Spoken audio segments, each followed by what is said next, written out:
Now, I just want to be very clear. I am not a lawyer, doctor, rocket scientist. I'm definitely not a wealth advisor. And so even though I'm speaking from my experience, you still want to do your own due diligence, make sure that you're doing your own homework to all the things that I speak to today. These things are really just to give you an idea of what you can do with building wealth if you are focused on that.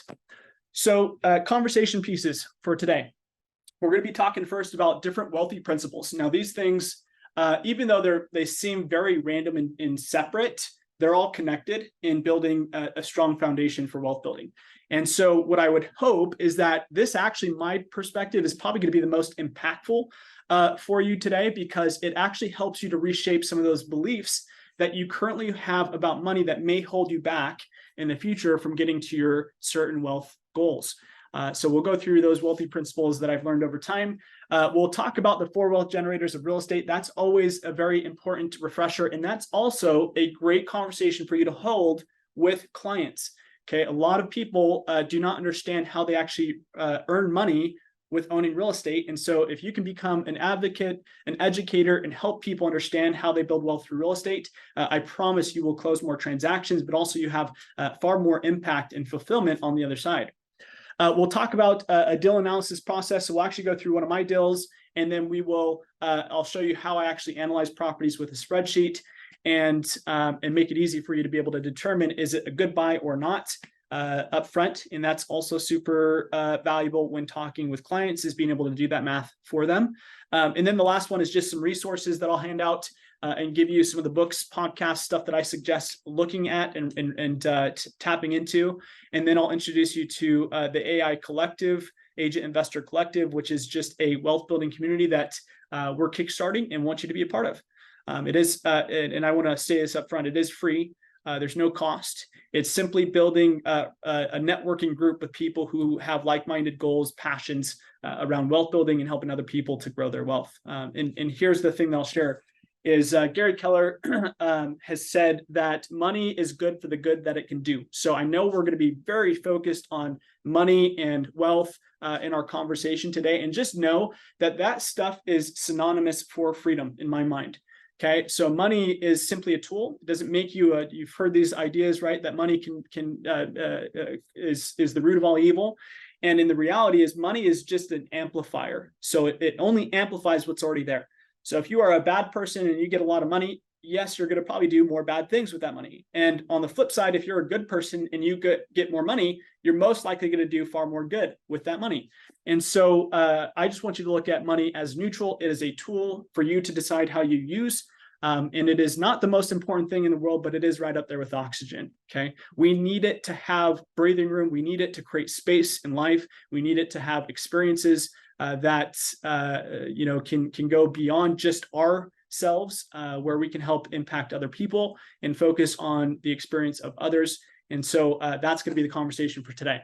So I know that was a lot. Okay. So I want to pause for a sec and just check in and see, what do you want to gain out of the conversation today? Why are you on this 1 hour Zoom? What's your purpose for being here?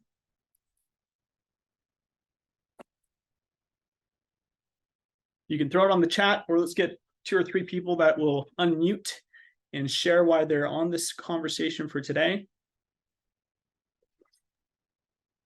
I've done residential, but not anything with commercial. So I'm very intrigued by that. I feel like there's a lot I don't understand about commercial investing. Okay, awesome. Thanks, Dev. Adam and Lindsay, did you guys have your hand raised? Or was that from a previous? Yeah, so the reason, I don't know how to say this. The more you engage in something and learn about it, the more you want to do it, right? And so I think it's really important to continually attend things, even if you feel like you already know everything, you actually don't know everything. I'm guilty of that. And so by continuing to look for more things to learn, I'll just become more skilled and more educated and more motivated.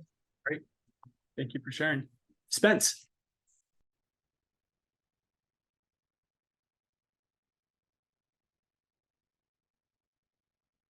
You have your hand raised, or is that from a previous question? Let's see, we've got some in the chat. Chris, how to have educated conversations with clients. Love it. Carla, I've been interested in real estate investing for quite some time and thought this would provide me some great information. Awesome. Cash, I know and understand the importance of investing in real estate, and I'm here to learn how to start and how to help clients. Wonderful.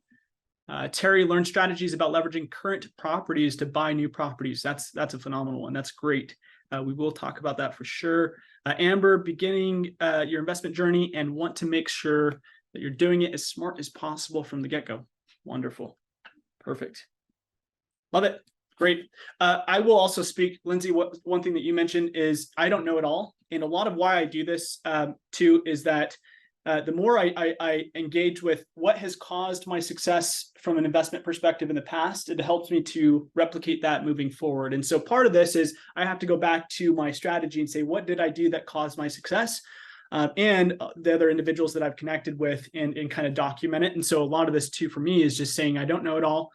So if any of you ask questions that I'm not aware of, I'll tell you, hey, I'm not completely sure on that answer, but I can go ahead and do some homework and find it for you. But the things that I have learned through my experience or come across, I will definitely share with you today. So let's get cruising. Okay, so wealthy principles, to earn or not to earn is the question. So principle one is just understanding the 5 stages of wealth building. So most people, don't have any kind of financial literacy. We don't go through elementary, middle school, high school being taught the science of wealth building. And what I'll tell you is, you'll hear me say that quite often, is that there is a science to it. It is not, luck. It is not, just a wish to create wealth. There's a specific science that if you deploy, it's kind of like a math equation. If you do this plus this, it will equal the outcome that you want. But part of it is just getting clear about what is that equation, what does that science look like? And so part of this is the 5 stages of wealth building. On the lowest level, you'll see poverty. And this is when an individual's in a below medium income line. And their debt, they have debt, they're possibly behind on bills, they have a negative net worth and no passive income, okay? And if you just glance at this and just say, how many people in, the US and the world are in a poverty or poor living state, the majority of individuals are unfortunately in that. And me being somebody who's experienced all of these stages, I really am wanting to help people break through to that next level. Whatever you are in, you'll be able to kind of tell as we read through these, but just kind of be aware of where do you think you are at today, and what do you think the majority of people where they currently live. So the next stage is poor, which is above median income, paycheck to paycheck, no or low savings, no or low net worth, no or low passive income, okay? So that's in the poor stage. Profit is great income, no debt or only home mortgage. Momentum stage, and this is where you start building some of the momentum for your future wealth building goals. And then also lifestyle stage. So this is where you start to see people being able to have a little bit more flexibility around how they live life, and being able to actually experience and explore the things that they love doing. Passive income is in a net worth. Their net worth is generating passive income for total freedom. And that's kind of where we're going to focus on today is how do we get to that level? And then the pinnacle is being able to focus on impact. So being able to focus on giving, being able to focus on building a legacy and how you're helping other people on their journey. And so a lot of this, as you can see, builds on itself, but the ultimate goal is how do you live your life, whatever you define freedom and, the lifestyle you want to live by, as a success, how do you live there? And how do you start helping other people outside of just you and your family? Okay, so the 5 stages are wealth. Here's a few quotes from digital mentors that have been impactful for me. Jim Rohn has passed away, but he has a lot of great content that you can go watch on YouTube and study. He was a mentor to Tony Robbins for many years. And he says, financial independence is the ability to live from the income of your own personal resources. So financial independence is the ability to live from the income of your own personal resources. Especially all of you who are in real estate, hopefully you understand this already. If you haven't figured this out, I apologize for breaking the bad news. There is no retirement plan for real estate agents as far as, companies don't provide a retirement plan for you. It's not like a tech job or another industry where you get a Roth IRA or 401k that the company funds, and you have some sort of retirement plan set up. And I will share with you why you don't want one of those anyways. You want a self-directed retirement plan where you can decide how much income you're earning in retirement, and how to do the math on that. We'll go through that today as well. Whereas a lot of people will take, and I'll call it the 40-40-40 scam, where you work for 40 hours a week for 40 years of your life, only to retire on 40% of the income that wasn't actually providing the lifestyle that you wanted in the first place. That's what most people subscribe to through going and getting a 9-to-5.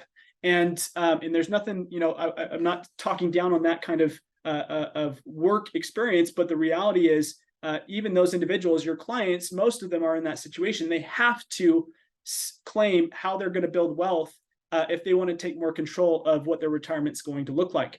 There's some crazy stat, and I'm going to completely butcher the exact number, so I'm going to give a broad range, is somewhere between like 45 to 70% of people do not have enough money to actually be self-reliant through retirement. Okay, and if you actually think about that, that is nuts. That's wild. Where we live in one of the most wealthy countries in the world, and we have that many people who cannot sustain themselves through their retirement phase, and let alone that they don't really get to decide when they retire. It's just we kind of have this golden rule of like 65. If you go to Walmart or McDonald's and things like that nowadays, you'll start seeing older people who have to come out of retirement when they're 70, 75 years old, because they don't have enough money saved, and their pension or their 401k, things like that, are not sufficient for their needs. And so just being very, very intentional around how you build wealth and focus on what you want your lifestyle to look like in the now and in the future. Gary Keller said financially wealthy people are those who have enough money coming in without having to work to finance their purpose in life. So this is really just a reiteration of what Jim Rohn was saying. And it's interesting to see two massively successful individuals say the same thing, is that you want to get to a place where you are self-sustained, and you can focus on the things that really call to your purpose in life. Okay. Earl Nightingale, he says, success is not the result of making money. Making money is the result of success. And success is in direct proportion to our service. So this is just one of the beliefs that I have. And as I've seen a lot of my wealthy mentors, these individuals highly believe that their income every year in their investment portfolio grows to the extent that they provide value to other people. So simply to become more wealthy, we have to focus on how do we provide more service, more impact for people in our community and outside of our community, and our income is a direct proportion to that. So success is not the result of making money. Making money is the result of success.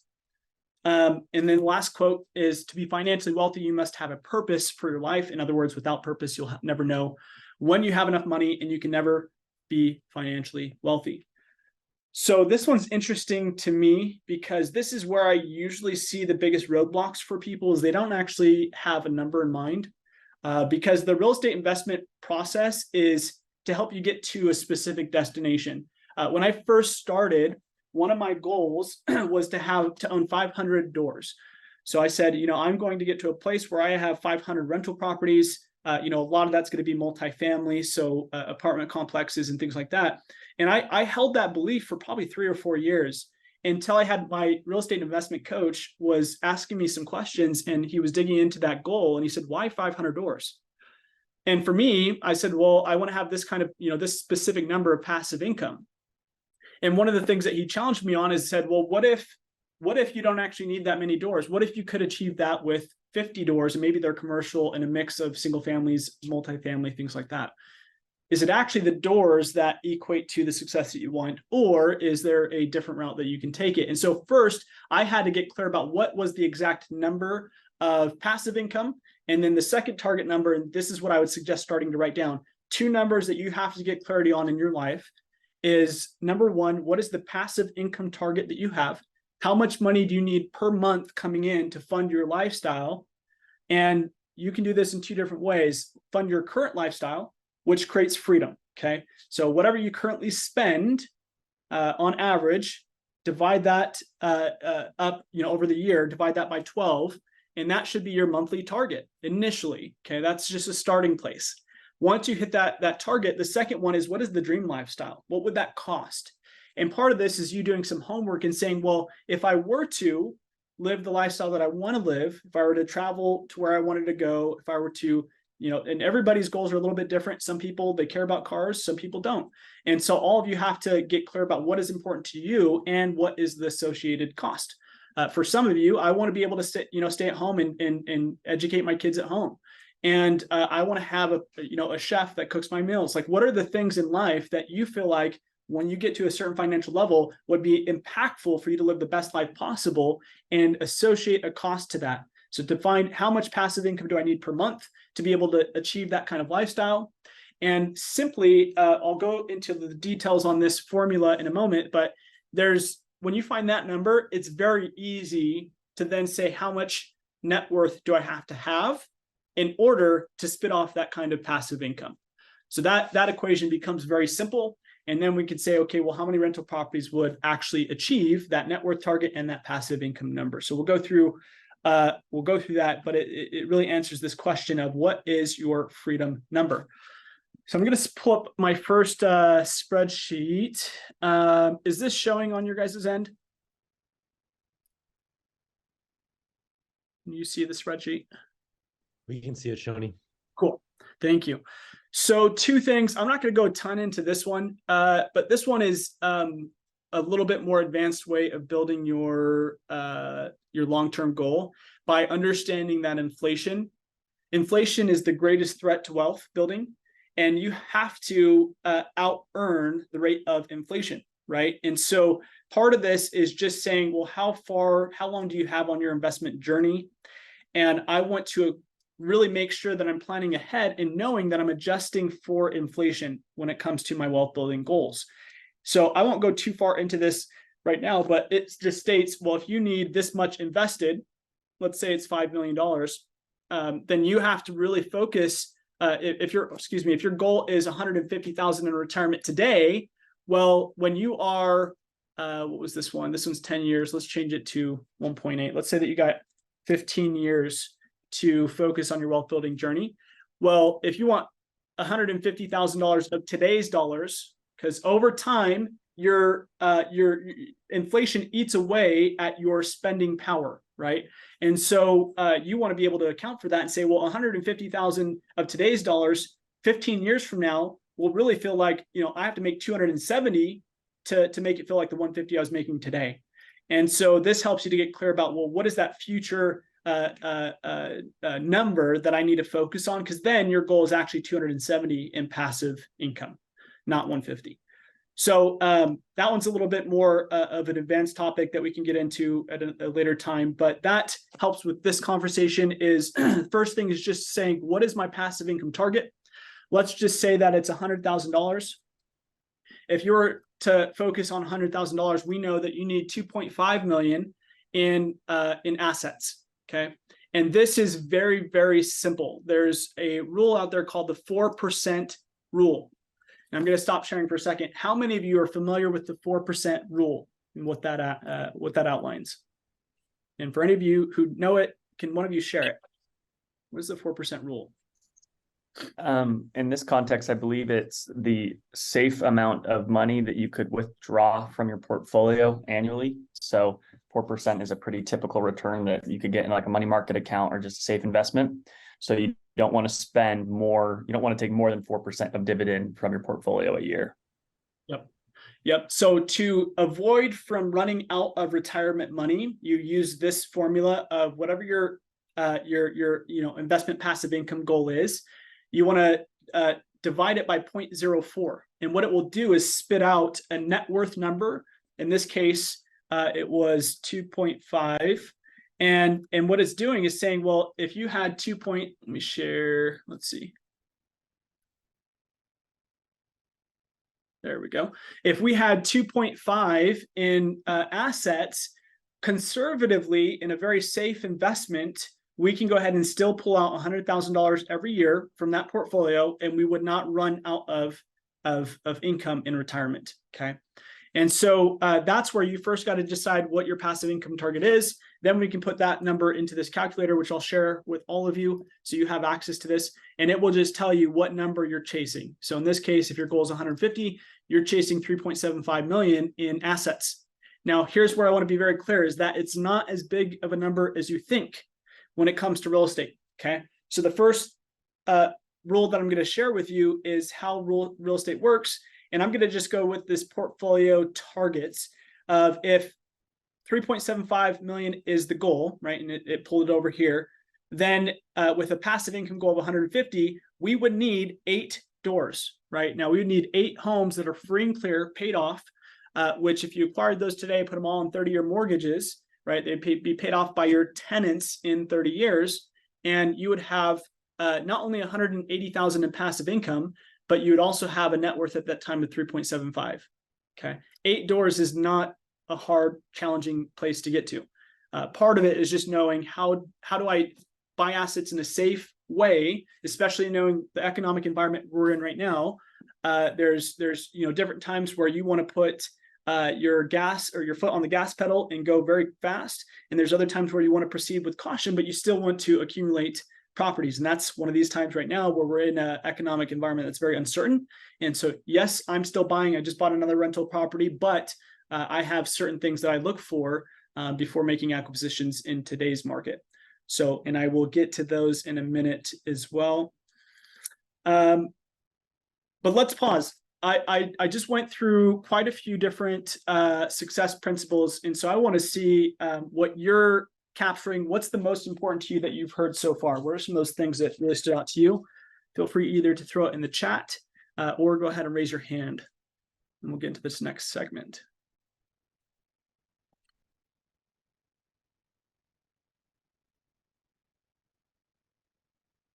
All right, Renelle. Hi. So I did just recently join. I was a little late to it, but I had a question when you're talking about like right now is a time to maybe proceed more cautiously. And so if you like in my case where I own a home that has a 4.25% percentage rate, and I have probably at least 300,000 in equity in the home. Would it possibly be wise to hold on to it a little longer rather than selling it and investing that 300,000? I'm just trying to put a practical application to what you're talking about. Great question. Yeah. So, and I want to be, very clear. I obviously am not going to give you specific investment advice, but I'm going to tell you kind of how I would navigate that. The biggest thing that it comes down to is what your current financial situation looks like and the health of the property. So let's actually open up a few things. So part of this is saying, let's say, for example, let's just put in, this is a completely separate topic here, but this helps with understanding the current environment. Let's just say that we're in a scenario where we have, let's say you have a personal residence and the debt on that is maybe like, I don't know, 600,000. And you also have, but the home is worth 750. And at the same time, you might have, some student loan debt or credit card debt or, car loan, things like that. You want to add your total debt and your total assets. Now, this is going to say your debt to asset ratio. That's probably a term that I would write down. Highly encourage you to focus on this. We talk, when clients are buying a home, what ratio do banks look at before qualifying somebody? Debt to income. Debt to income, yes. And investors should be looking at their own called debt to asset ratio. And this actually tells you where you're at when it comes to your complete portfolio and how risky of a position you are currently in. So what you look at is if you want to be somewhere between like 50 to 65 debt to asset ratio. And that's a healthy position to be in during economic environments that are really challenging like today, where there's a little uncertainty in the market. A lot of it's due by current interest rates. I'm not uncertain at all about the health of Utah real estate over the next decade. Does not worry me at all. I'm buying stuff here consistently. I have a lot of friends who are buying here consistently. The only thing that you want to be careful about is the next like 2 years, right? How does the asset perform over that timeline? And that's where you've got to tread lightly. So for example, a debt to asset ratio is going to tell you if you need to slow down and get more in reserves. So this really influences your reserves that you need to focus on. But if you come in and you say, I have an asset that has a ton of equity in it, typically you're not going to be upside down like this when you go buy, let's say you're trading into a fourplex or a duplex or just another single family home property. With your case, you're bringing a huge chunk of either equity into the new property, or you're going to put 20% down and still have quite a bit in reserves to safeguard you through this time. Does that make sense, Renelle? Yes, it's very helpful. Thank you very much. Yeah. So, and we're going to go through this spreadsheet as well, and I'll share with you what I look for on that. But there's a very simple way to look at, hey, if I have an extra, $50,000 left over after putting the down payment, closing costs, things like that, how long would that 50,000 sustain me if this market lasts for 3 years, where we're in a challenging market? So we'll go through that. But yeah, knowing your freedom number is key. What is your passive income target? How much do you need when it comes to a net worth perspective? Thank you for the question, Renelle. Sherry Booth, how do you qualify for 8 doors? You have 2 doors so far, and your debt to income won't allow you to get to another door right now. The debt of 8 doors is terrifying. So great question, Sherry. There's a book that I'm going to recommend at the very end called The Banker's Code and also The Wealthy Code. Those 2 books really go hand in hand. And it speaks a lot to this, is we have to also, Sherry, you're pointing out something that most people in this conversation probably have a fear of, is debt, right? Is because we automatically associate the word debt with a bad thing. And there's another book that obviously is on there, which many of you have probably heard of or read, which is Rich Dad, Poor Dad. And he explains how there is good debt, and bad debt. 2 very separate things. Okay. And so, Sherry, if you leverage correctly, real estate is probably one of the safest assets to pull debt into. And I'll kind of go through that as well. So we'll jam on that shortly. Great question. And also just to specify on that, you can get up to 10 conventional loans. So you can have 10 Fannie Mae, Freddie Mac home loans on your personal credit. Obviously, if you're married, you can do that on both people. If you can't be, you can do that on both spouses. And so you can really officially get to 20 doors without having to get into other creative lending methods. And there's a lot of different strategies beyond that where you're doing other types of loans to get rental properties after the 10. But for the first 10, you can do it just the standard route. Now, on the debt to income ratio, that really comes down to a CPA and structure process where you want to have a conversation. Your CPA should be doing wealth strategies with you. So at the end of the year, they should be syncing up with you and saying, what are your goals for next year? And if you say my goal is to buy 1 door or 2 doors, he should be saying, well, we've got to think about that when we're writing off items on your taxes to make sure that you're properly in a position to acquire more properties next year. So he should actually be structuring your taxes perfectly to allow you to buy another property. And if not, there's ways to fix that and get around it. But with real estate, here's how it works. If it is an investment property, the income that's coming in from that property, they actually account on your taxes. They account for. And so even if you're buying a new property and let's say it's $2,000 a month in the rents that you're going to be able to charge, what they'll do is they'll give you 75% credit for that property. So in this case, they would say you're earning another $1,500 per month, even if you don't own the property yet. You're just qualifying for it. So they'll say, we're going to say you get $1,500 per month added to your income for this rental property that you're going to pick up, because they know you're not the one paying for it every month. They know that a tenant is going to be paying for that every month. So they actually do take that into account when qualifying for additional doors. So your debt to income ratio should not be impacted by your investments or their negative cash flow. That's when they will be impacting your debt to income ratio. All right, let's go back to these slides. thank you too for sharing. Terry, you've got a question on cash flow.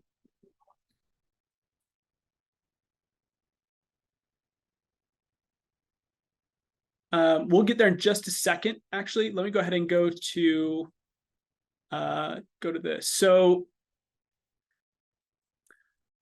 I'm going to skip that. Here's another principle, is that the rich or the wealthy don't work for money.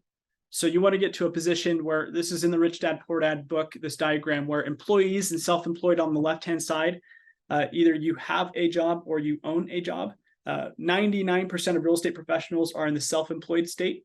And most of them never make it to the business owner side or the investor side. And the challenge with that is, if you ask most real estate agents who've been in the business for 15, 20 years, if they stopped selling real estate today, what would happen to their income? And the large majority would tell you that their income would stop, right? Or you see this with inconsistencies in their real estate sales, where maybe they go, 3 months of a drought in their real estate business and they don't have a ton of clients in that timeline. Do they have the same amount of flexibility with income? And the majority of real estate agents don't, unfortunately, until they set it up as a business. They become a business owner where they have a system that works for them, or they also invest. And those are the two sides that we really want to focus on. Is, are you building a real estate sales? Do you have a real estate sales job, or do you actually have a real estate sales business? Two different things. And then, are you using that real estate business to fund your investment goals? And this is where money works for you. So that's another principle to get behind. The path of passive income, where does your money come from? So this is just understanding that investment or earned income needs to invest your earned income, to get to unearned income. So a lot of the conversation starts with, how can you build your real estate sales business to close more transactions every year so that it funds your investment goals? So if your goal is to pick up a property or two every year, how much would you need for down payment funds, and how many more transactions would that require for you to accomplish that goal? So invest your earned income to get unearned income. So the difference between the poor and the rich is that the poor typically will spend their money first and then invest what's left, whereas the people who are financially secure and financially free will invest first and then spend whatever's left. And so it's not the amount of money that matters. It's actually the way that they actually structure their money. And so just think about that. If you're not investing every week, I think every single person on this call, if you have an iPhone or if you had an Android phone and you're on Zoom right now, you most likely are in a position where you can invest $5 per week. And so the reality is, if you're not investing at $5 per week, you're most likely, when you run into money, are not going to be investing $10,000 a week or a month. And so first, just start with the habit of investing, even if it's into a savings account that you don't touch, and saying, this is my war chest, this is the amount of money that I'm going to start saving up towards my next investment property. Create the habit of setting money aside for wealth building. Okay, so the 4 wealth generators of real estate, CAPD. So most of you are familiar with these. I'm going to just go into a little bit more depth before pulling up that spreadsheet that we're going to dive into. The 4 wealth generators: cash flow, depreciation, principal paid, and appreciation. Okay, these are the 4 keys that you want to share with clients. These are the ways that clients can understand how real estate is a way better asset to invest in than the stock market. So cash flow and depreciation is the now money. That's what people will receive immediately. Depreciation is when it comes to tax time of the year. So of course, they're not getting paid that every single month, but they do get paid every time tax season comes around. So that's why I've labeled that as now money. And then the future money is your principal, your equity buildup, and then your appreciation. So those 2 things you cash in on when you sell the property, or you do cash out refinance, or a home equity line of credit, things like that down the road. But understanding how all 4 of those create kind of a supercharger to your wealth building goals is the key. So we'll dive into those 4. Cash flow. Okay, cash flow is king. It is such an important tool when building your investment portfolio. And this is just understanding how that calculation is made. Cash flow is simply all of your income from your tenant minus all expenses. This is where people usually get tripped up and they don't calculate it right, is they will do their income minus their mortgage and they'll call it cash flow. The challenge is they forget about all these other costs associated with a rental property. Your property taxes, your insurance, HOA fees, property management fees, utilities, capital expenditures, which is any kind of maintenance on the properties, vacancies, all those things you have to take into account before determining if a property is a good buy or not. And so I'll show you how to do that on this spreadsheet. So income minus all expenses equal the cash flow. Appreciation, there's two different forms. There's natural appreciation and there's forced appreciation. So natural appreciation happens because of the location, the area that you purchased the property in.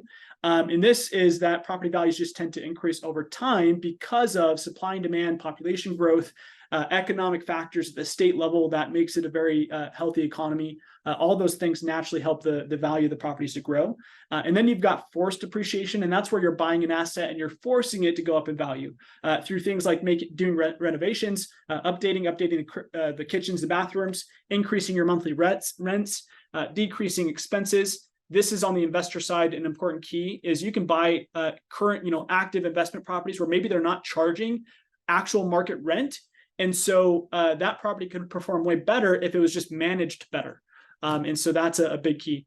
And then also just adapting to the highest and best use of that property. So just knowing that, hey, maybe something's better for an Airbnb than it is a long-term rental due to that location, that area. And that's one you have to be very careful with on Airbnb. I have a couple Airbnbs here in Utah, and you have to be very cautious around city regulations and also HOAs. So you don't run into any issues on the Airbnb side. Utah appreciation, this is where some of my math is going to come from when we pull up that spreadsheet, is if you look at the state of Utah and how we've done from an appreciation perspective over the last 20 years, this is since 2000, we've had a 200% increase in property values. Okay, that is roughly 8 to 9% appreciation year over year. And what I'll tell you is from the research I've done, the things that I'm looking at, it looks like Utah is going to be in the top 5 for the next decade. We have so much that's working in our favor as a state. And so for sure with my own investment portfolio, that's a lot why even my properties in Alabama, I've sold and moved back to Utah because of the massive growth in things that are positively impacting the state. Loan pay down. So loan pay down, and this is the principle on the 4 wealth generators. How loan pay down works is you just have to look at an amortization schedule and know that every mortgage payment that you make or the rent that your tenants are paying, part of it is going to the bank. That's the interest, the cost of doing business. And then part of that is going into your equity. That's your ownership in the property. And it's growing every single month. And you cash in on that when you sell the property or you refinance or you trade, do 1031 exchange, things like that. You're able to cash in on all that equity built over time. And so most people don't take that into account, unfortunately, when they are looking at their investment ROI. And then the last one is tax savings. And what I'll tell you is that for real estate professionals, this is the supercharger for growing your wealth rapidly in real estate. And so I want to just help you understand there's 2 different types of tax benefits here. One is for your clients and one is for real estate professionals. Does not mean you have to have a real estate license, but you do have to spend a specific amount of hours in the real estate space. Whether you are a big time investor and you have a ton of rental properties and you spend, that many hours in your own portfolio or other real estate duties. So you don't have to have your license, but you do have to spend over, I think it's 750, somewhere between 750 to 800 hours a year has to be attributed to real estate in order to qualify for the second tax benefit that I'm going to share with you. But the first one is very basic, works for everybody, is depreciation. And the IRS allows taxpayers to depreciate the purchase price of the building for 27.5 years. So it's the purchase price. So if you bought the property 5 years ago, it's still based off of how much did you buy it for 5 years ago, not today's value of the property. And they're also taking out the value of the land. So if your property was bought, let's say it's $300,000 is what you bought it for, they're going to say, well, $250,000 is the building structure. The other $50,000 was the land value. We're taking that out of the equation. So now we're just stuck with the land value, the building structure value of 250 divided by the magic number is 27.5 years. They let you take this benefit for 27.5 years. because the value of the property, what they realize is we don't build like Italy. We don't build like Sweden and all these other places where they have buildings that will last for 200, 300, 500 years, right? Unfortunately, we're in a place where we build quick, we build for speed, we build for cost efficiency. And so for that reason, that the IRS realizes that our properties are actually lowering in value. They're declining, they're deteriorating over time. And so what they've said is, we know that you're going to have to replace carpet. We know that the light bulbs are not going to last for 30 years. Like all these things, there's a cost associated with owning a rental property. So they give this benefit of roughly $9,000 per year for this purchase price. Now, this then would have to find the actual savings that you get. It depends on your tax bracket. So let's just say somebody was in the 30% tax bracket, then they would be somewhere around, $3,000 of actual savings that they would realize every year for 27.5 years. Is the tax savings side clear? Any questions on this one?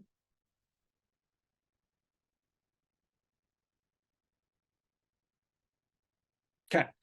So the two other pieces with tax savings is there's 1031 exchange. I won't go into a ton of detail for that, but the ability to trade properties. So for example, if you have a condo and you're buying a townhome, being able to trade a property for a property and not pay capital gains is a huge, huge upside to wealth building, is not having to pay taxes. And so real estate is one of the only assets that really safeguards your wealth, even to a point where you can pass it on to your next generation without having any taxes ever. This other part, again, I won't go into too much detail, but this is for the real estate professional specifically. This is called a cost segregation study. And this is only available to real estate professionals. Okay, so your clients can't do this. They can, but it's far more restrictive for them. What happens is your property, the 27.5 years calculation, this is just simple math that the IRS gives out. They say there's another method you can do it, which is far more in depth, and you have to hire a company to come do it. So it's called a cost segregation study, where they'll come in, and hopefully you can see from this picture, they'll come in and they'll actually itemize all of the items inside of the home. And they'll say, well, this flooring can only last about 5 years. The wall coverings and blinds, 5 years. The shelving that's in the home, the appliances, the counter and cabinets, they'll itemize everything into different lifespan buckets. So will things last 5 years, 15 years, or 27.5 years? This is just one page of the report for one of my properties. It's a 31-page report where they take photos, they itemize everything in the home. And what that does is it unlocks an opportunity to accelerate or speed up the rate at which I can take the depreciation. So instead of me waiting 27.5 years to take all that benefit, what the IRS allows me to do is take the majority of that benefit in 1 to 5 years. And so it really amplifies for real estate professionals the ability to grow wealth. This is a property. Let me see which one this is. This one was done this year. So this is a property I bought last year. And if I did not do that tax, do the cost segregation, then I probably would have gotten about $14,000 of tax benefits, which would have equated to probably about $5,000 in tax savings for me. Instead, when they itemized this property, it ended up with an additional $122,000 in increased depreciation for year one. Okay, which ended up being about $50,000 in savings for me, because what happens for a real estate professional is this savings will attack your active income for selling real estate. So when you go sell a home, you're going to get taxed on that on the back end, right? Well, with a cost segregation, it actually helps wipe out your income. So let's say that I had $50,000 last year. Well, this would completely wipe out all of that income on my sell side to make it look like I made $0. Okay. And so I don't have to, which most real estate professionals, if you're using this study or this process, you could get to the point where you're paying absolutely zero in taxes every year. And then the question comes down to, what do you think those investors do with the saved taxes? What do you think they do with that money? They invest again. Most likely go invest again, right? Or invest into lifestyle as well. Like that gives you a little bit more breathing room if you're not, writing a $40,000, $50,000 check to the IRS, and you're doing it all legal. So this isn't a loophole. This is purposely built into the tax code to incentivize a certain behavior. So this is something that you shouldn't look at as like oh, this is a strategy to get around paying taxes. They're actually trying to incentivize you to go buy more real estate, because that is the biggest stimulator in the economy is real estate purchases. So they are purposefully trying to get you to buy more real estate. Employees pay the highest percentage of taxes, big businesses and investors pay the least. So let's jump into an analysis. This is my first property, and I'm going to pull up a spreadsheet to just show you how I did the math up front on this, and then what the ROI was. So this property I bought for $225. This was 2016. I put 20% down, and in this spreadsheet that I'm going to give you guys, there's specific cells that will tell you where to enter numbers, and then everything else will automatically calculate for you. So I bought it for $225. The interest rate was 3.5, and I put 20% down. So those were the first numbers I had to put in blue. And then it automatically calculated what my mortgage was going to be, and then my annual cost for that property. The next side, though, was I needed to say how much income I was going to get. Now, this was not the start. I think I was getting like 15 or 1550 off that property when I first purchased it. I just put these numbers in after once I sold the property, it was up to 1825, and I sold it late 2021. So the rents obviously increased, but my mortgage was locked in. And then I put 5% for vacancies on there to account for that. So the gross annual income was around $20,000. If you take into account the annual mortgage payment, and then also, the monthly rent on this property. And then on the monthly operating expenses, this is something where you have to get clear about what are the costs associated with that property. Now I'm going to jump to the punch on this. So I put 225 in, and the amount returned when I sold that property was 427. So I sold it for 427. The gain or the investment growth was 202,000, which was an ROI of 90% over 4.7 years that I owned that property. So that was 14.6% year-over-year returns. What is a good return in the stock market? Does anybody know these numbers? People usually earn. Isn't it an 8% return is good in the stock market? Yep, about 8 to 10%. 10% is like pretty hot, but also that doesn't take into account all of the fees if you have somebody managing that as well. But I want to ask the question is, what's wrong with this calculation? Some of you have heard this before, but there's something I purposely did on here, and want to see if anybody caught it. There's something wrong with this math.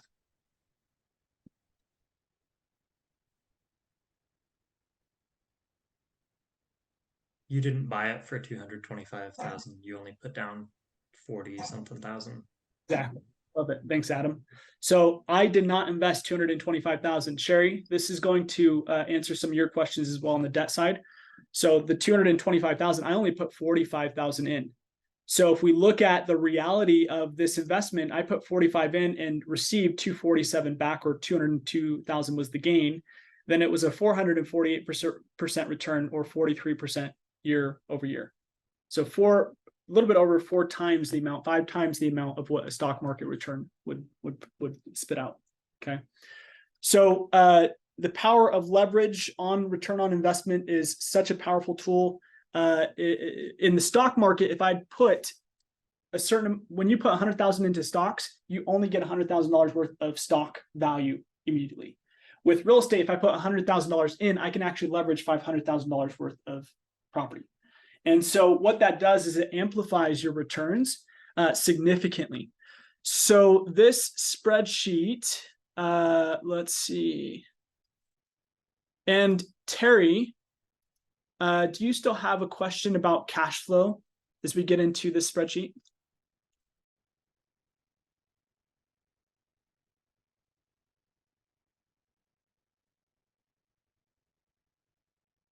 And I'm not sure if we can, I don't think we can hear you if you are talking.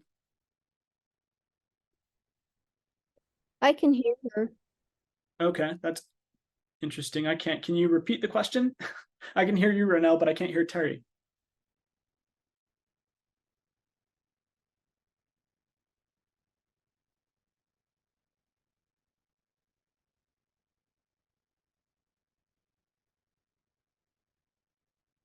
Harry's trying to talk to you, Shoni. For some reason, yeah, don't know why it's not coming in on your side. Yeah, Mary, maybe Terry can put it in the chat while you explain some other topics, and then you can circle back to it. Yeah, I can hear everybody else for some reason. I just can't hear Terry. I can hear you, Hunter.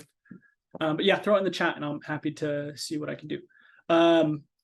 So let's go through. Are you guys seeing the investment calculator spreadsheet? Is that what's showing up? Yes. So this is an updated version. So the first one I showed you with those screenshots was how I initially did it. And then I started to realize I wanted to see a little bit more data. And so that's what this one is. I'll share this with you up here at the top. You'll see this video. It will go into more depth on how to use this calculator. But yeah, I'm going to start with analyzing that initial property that I just shared with you. So that property value, I again bought it at 225. Interest rate was 3.5. Down payment was 20%. Loan term was 30. Everything in blue is what you adjust. Everything else does it automatically. And then the annual principal paid. This is a number that you got to go find out because it's highly dependent on the interest rate. And I have not figured out quite yet how to create a calculation for this or an equation to make it auto-populate. So you got to go to an amortization schedule and say, if I buy a home today at 225 with 3.5 interest rate, how much is going to principal each year? And it will spit that number out for you. So that's where I just adjust this manually and put in, okay, 5,000 this year would be going towards my actual principal. The rest of it is just tax or interest to the bank. I won't get that back. But what it's doing for me is it's spitting out the 4 wealth generators. How much money am I making on this property in all categories? So I want to know how it's impacting all 4, not just cash flow, which is usually where investors focus only on cash flow. And then it will show the performance of that property. So how much equity, annual gain, or ROI am I obtaining, what the cash flow is on the property. I do have to go through and put different assumptions in. So what's my actual rental income? How much vacancy do I project? What is the maintenance reserve for that property? Management fee. Personally, because I am in real estate, my wife's in real estate full-time, we self-manage our properties. I encourage that even to my clients until they get to about 5 or more single family homes. Is I encourage them to self-manage because it does save a ton on the ROI. Once you're beyond that, headache-wise, it makes sense to hire a property manager, and you can start to account for that. Property taxes, HOA fees, all of that needs to be accounted for me to find out my actual cash flow. And then down here on the right-hand side, it will go through a more in-depth view at the ROI of that property over time. So this goes into the reality of today's market right now, where when I'm analyzing a property today, most properties you come across in Utah are not going to be cash flow positive, right?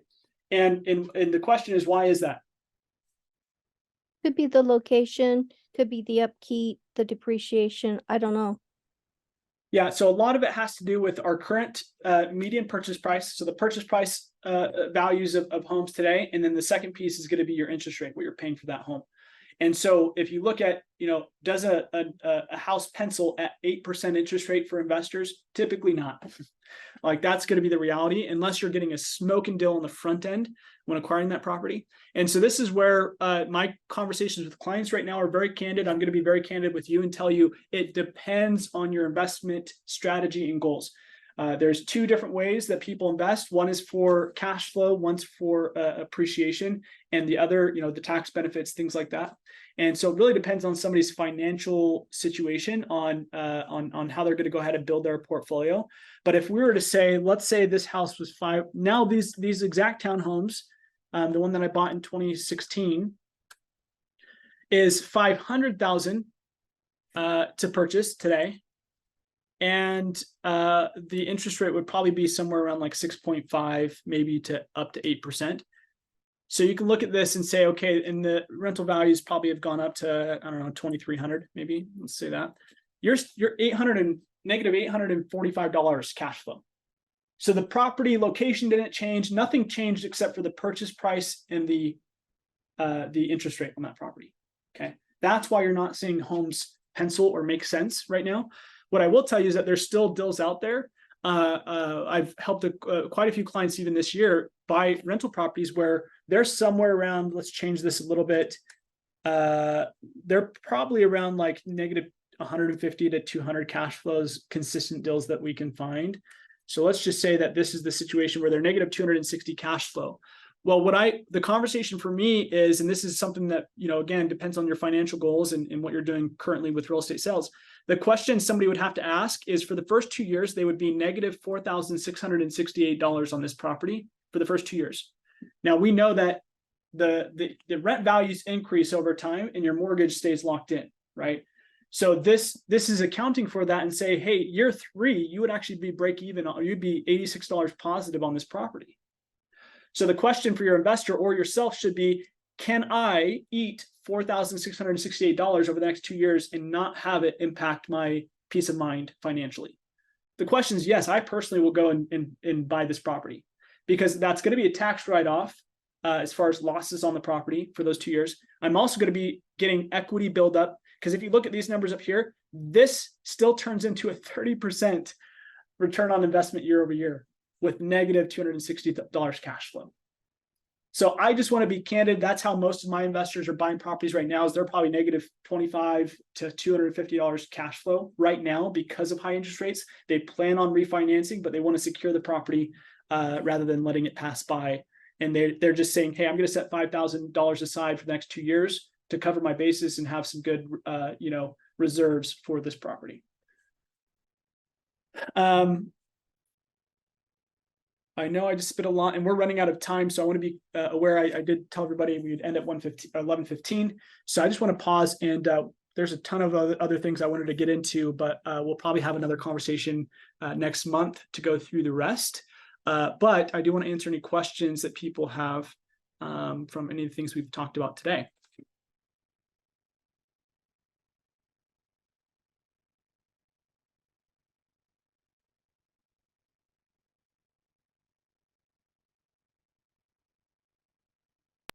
You said you were going to share that spreadsheet, right?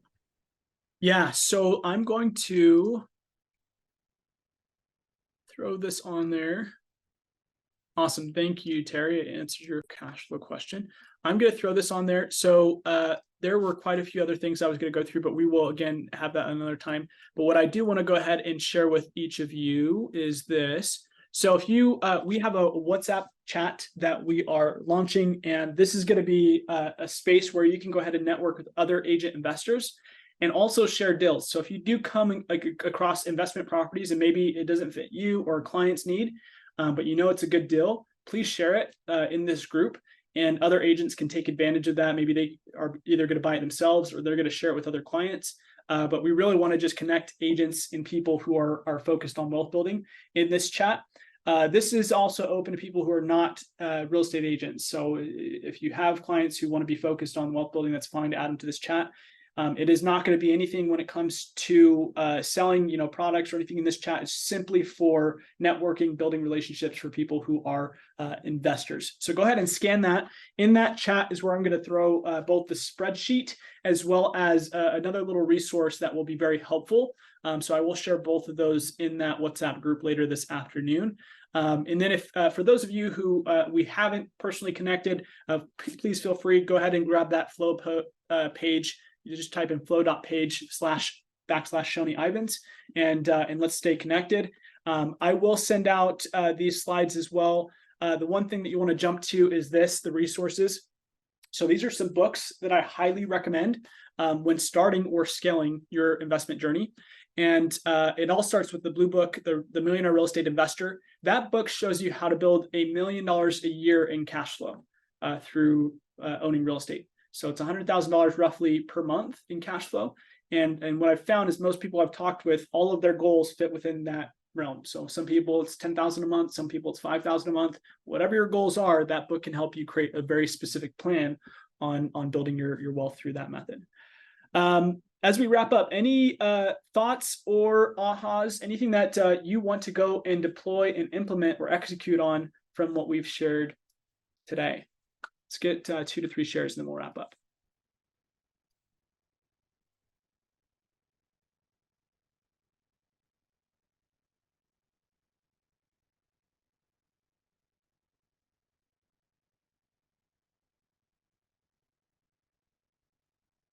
I just want to say how grateful I am and thank you so much, because yeah, it definitely gives me some tools that I haven't had the same kind of exposure to. So thanks, Shoni. Absolutely. Thanks, Renell.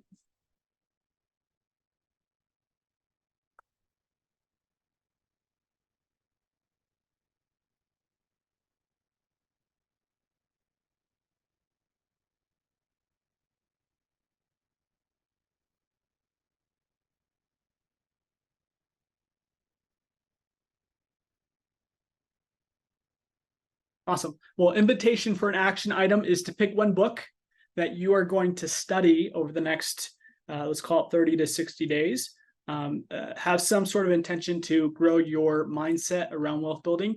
And these books are a great start. These podcasts also are great options to listen to. That would be my invitation, is have some sort of action coming out of this. I share this all the time with people that I coach, that education without implementation is simply entertainment.